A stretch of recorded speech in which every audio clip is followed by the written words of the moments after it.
বিশ্বনাথ জিলাত খাদ্যৰ সন্ধানত বন্যহস্তী জনঅঞ্চললৈ ওলাই অহা এক নিয়মত পৰিণত হৈছে।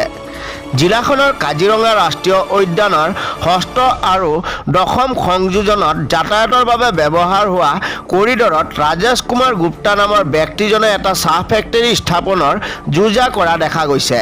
বন্যপ্ৰাণী সুৰক্ষাৰ বাবে সমগ্ৰ অঞ্চলটোত বন বিভাগে পদক্ষেপ লোৱাৰ সময়তে ব্যৱসায়িক স্বাৰ্থত বন্যহস্তীকুলৰ যাতায়াতৰ পথ ৰুদ্ধ আৰু পাৰিপাৰ্শ্বিক বাতাবৰণ দূষিত কৰিব বিচৰা কাৰ্যৰ বিৰোধিতা কৰিছে বিশ্বনাথৰ বহুকেইটা দল সংগঠনে, যাৰ বাবে আজি সংগ্ৰামী যুৱ পৰিষদ, অসম জাতীয়তাবাদী যুৱ ছাত্ৰ পৰিষদ, আছু, আটছা, চাওতালী ছাত্ৰ সন্থাকে ধৰি বহুকেইটা দল সংগঠনে এই নিৰ্মাণ কাৰ্য বন্ধ কৰাৰ দাবীত বিশ্বনাথ জিলা আয়ুক্তৰ হাতত এখন স্মাৰক পত্ৰ প্ৰদান কৰে।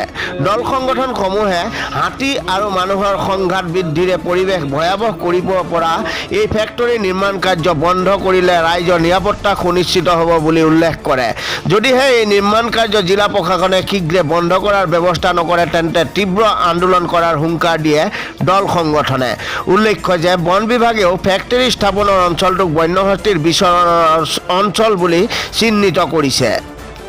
বাগবাৰীত সেই ৰাষ্ট্ৰীয় 15 নং ঘাইপথৰ নিচেই কাষত য'ত নেকি ষষ্ঠ সংযোজন যি কাজিৰঙা সংযোজন হয়, দশম সংযোজন আছে, তেনে ঠাইত এটা চাহ ফেক্টৰী নিৰ্মাণ কাৰ্য চলি আছে আৰু এই যে চাহ ফেক্টৰীটো আমি বন্ধ কৰাৰ দাবীত আমি আজি জিলা আয়ুক্ত মহোদয়ক আমি মেমৰেণ্ডাম দাখিল কৰিছোঁ আৰু এই মেমৰেণ্ডামত আমাৰ বিশ্বনাথৰ বিভিন্ন জাতি জনগোষ্ঠীয় সংগঠনৰ বিষয়ববীয়া উপস্থিত আছিল। আমি সকলো দল সংগঠনে মিলি একত্ৰিতভাৱে আজি এখন মেমৰেণ্ডাম আমি দিছোঁ, কিয়নো য'ত নেকি ষষ্ঠ সংযোজন, য'ত নেকি হাতী অহা যোৱা কৰিডৰ হয়, তাত বন্যহস্তী অহা যোৱা কৰি থাকে আৰু লগতে তাৰ পৰিৱেশটো বিনষ্ট হোৱাৰ আমি এটা অনুমান পাইছোঁ। সেয়েহে আমি এই চাহ ফেক্টৰীটো বন্ধ কৰা আমি দাবী জনাইছোঁ জিলা আয়ুক্তক, য'ত নেকি সেই পঞ্চায়তৰ ফালৰ পৰাও তেওঁলোকে এই কাগজ পত্ৰত তেওঁলোকে কৈছে কি যে ইয়াত কোনো কাৰণতে এনেধৰণৰ ফেক্টৰী হ'ব নালাগে, সেইখিনি কোনো ধৰণৰ ফেক্টৰীলৈ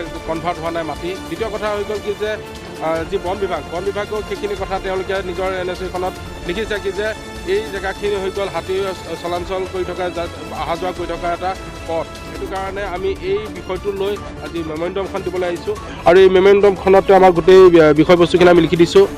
সদৌ অসম ছাত্ৰ সন্থাৰ বিশ্বনাথ মহকুমাৰ বিষয়ববীয়াসকল আছিলে, তেওঁলোক আমি গোটেই দল সংগঠনে গোটেইখিনি মিলি দিছোঁ।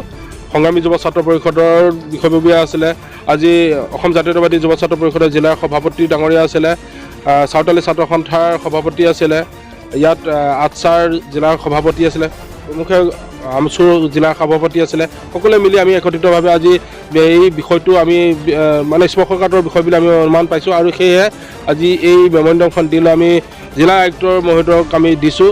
তেওঁলোকে কি পদক্ষেপ লয় আমি চাম, অন্যথা অনাগত দিনত আমি মুখ্যমন্ত্ৰী মহোদয়ক এই বিষয়টো দৃষ্টিগোচৰ কৰিবৰ কাৰণে আমি বাধ্য হ'ম আৰু লগতে আমি গণতান্ত্ৰিক আন্দোলন কৰিবৰ কাৰণে আমি বাধ্য হ'ম, কিয়নো 15 নং ৰাষ্ট্ৰীয় ঘাইপথৰ সমীপতে যিটো কাজিৰঙা দশম আৰু ষষ্ঠ সংযোজনৰ যিটো এলিফেণ্ট কৰিডৰ, হাতীদণ্ডী বুলি কয়, সেই স্থানত আমাৰ এজন ব্যক্তিয়ে চাহ ফেক্টৰী এজন স্থাপন কৰিছে।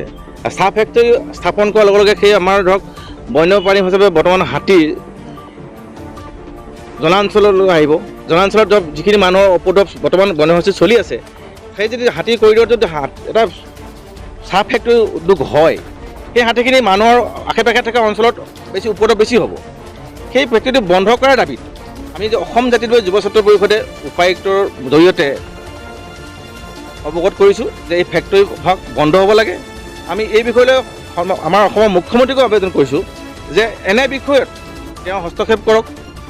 আমি এই বিভাগৰ ফৰেষ্ট বিভাগৰ সেই হাতী কৰিডৰত যিহেতু কোনো কাৰ্যসূচী বা কোনো বিল্ডিং বা কোনো অন্য ধৰণৰ ফেক্টৰী প্ৰতিষ্ঠা কৰিব নোৱাৰাকৈ তাত NOC দিয়া আছে, সেই ক্ষেত্ৰত কেনেধৰণে সেই বিশেষ ব্যক্তিজনে সেই স্থানত চাহ ফেক্টৰী স্থাপন কৰিবলৈ পালে, তেওঁক অনুমতি কোনে দিলে? মিউনিচিপালিটি দিলে নে বিশ্বনাথ জিলা প্ৰশাসনে দিলে নে তেওঁক সেই পঞ্চায়তে দিলে? সেইটো বৰ উদ্যোগৰ বিষয়।